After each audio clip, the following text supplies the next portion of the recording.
আজকের রান্না নিয়ে আসলাম আপনাদের মাঝে। হ্যালো এভরিওয়ান, আসসালামু আলাইকুম। এখন আমি রান্না করতে দেখেন মেহমানের জন্য রান্না করব। আজকে কি রান্না করলাম, কিভাবে খাওয়ালাম সব দেখবেন।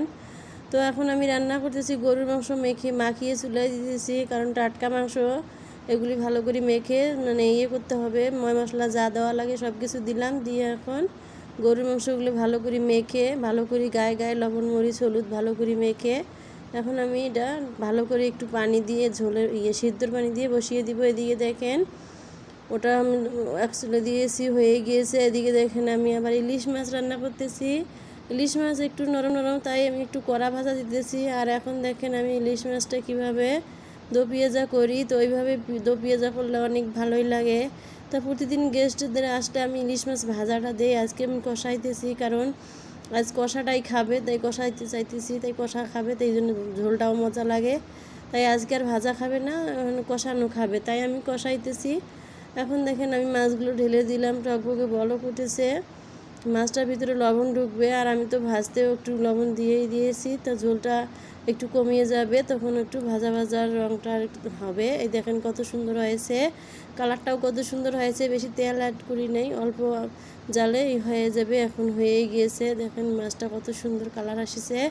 এখন আমার গেস্ট খাবে, যতই মাছ গোছ খাওয়াই না কেন খাবে চেপা শুটকি ভর্তা, তাই একটু ভর্তা করতেছি। ওদিকে দেখেন ভাত চুলায় দিয়েছি, 2 চুলায় রান্না। দুপুরে রোদ, গরমে বাঁচা যায় না, যে অবস্থা আজকে রোদে থাকা যাচ্ছে না। তাই আমি এখন দেখেন ভালো করে ইয়েটাই ভেজে নিতেছি চেপা শুটকি। এর মধ্যে শুকনো মরিচ কাঁচামরিচ আলাদা ভেজে নিয়েছি। একটু পায়েস করব, তাই আবার এখন পায়েস করতেছি। এখন প্রেশার কুকারে একটু ভালো করে 1 পট চাল দিয়েছি আর 2 মগ পানি দিব, কারণ ডাবল পানি দিতে হবে, সিদ্ধ করে নিব। তারপরে চিনি দুধ ঢালবো। এর মধ্যে গরম মশলা, একটু এলাচ, একটু দারচিনি দিয়েছি, সাদা এলাচ তেজপাতা।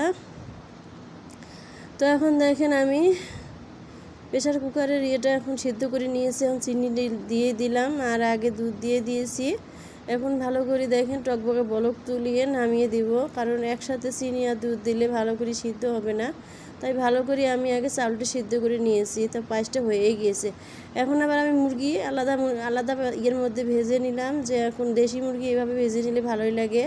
আলাদা ভেজে নিয়ে আমি আবার পেঁয়াজ মশলা মরিচ মশলা কষিয়ে আবার দিলাম। এই দেশি মুরগিটা এইভাবে রান্না করলে অনেক ভালো লাগে, কালারটাও ভালো দেখতে হয়। তো এখন আমি দেখেন পোলাও রান্না করতেছি। তো পোলাওটা পেঁয়াজ ভেজে নিয়েছিলাম। এখন দেখেন গরম মশলা ভেজেছি, সব কিছু ভাজলাম, আদা রসুন দিয়ে একটু ভাজতেছি। তো এইভাবে ভাজলে একটা ঘ্রাণটা ভালো আসে, আর পোলাওটা ঝরঝরে হয়, নষ্ট হয় না, কোনো নরম হয় না।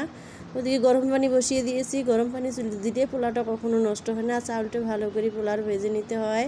তো এই দেখেন আমার পোলাও হয়ে গিয়েছে। তো এইভাবে দেখেন একটু নরম হয়নি, অনেক ভালো হয়েছে। তো পোলাওটা যদি পছন্দ হয়, আজকের খাবারগুলো যার যার কার কার পছন্দ হয় একটু লাইক কমেন্ট শেয়ার করবেন। আর দেখেন আমি গেস্টের জন্য টেবিল সাজিয়েছি, তো এখনও আরও অনেক কিছু বাকি আছে, তাই গেস্ট দেখবে দেখে আমি ব্লগ করি, ওনারা জানে না, তাই আমি অল্প কিছু সাজিয়েছি, তাই এখন আবার সাজানো বাকি আছে অনেক কিছু।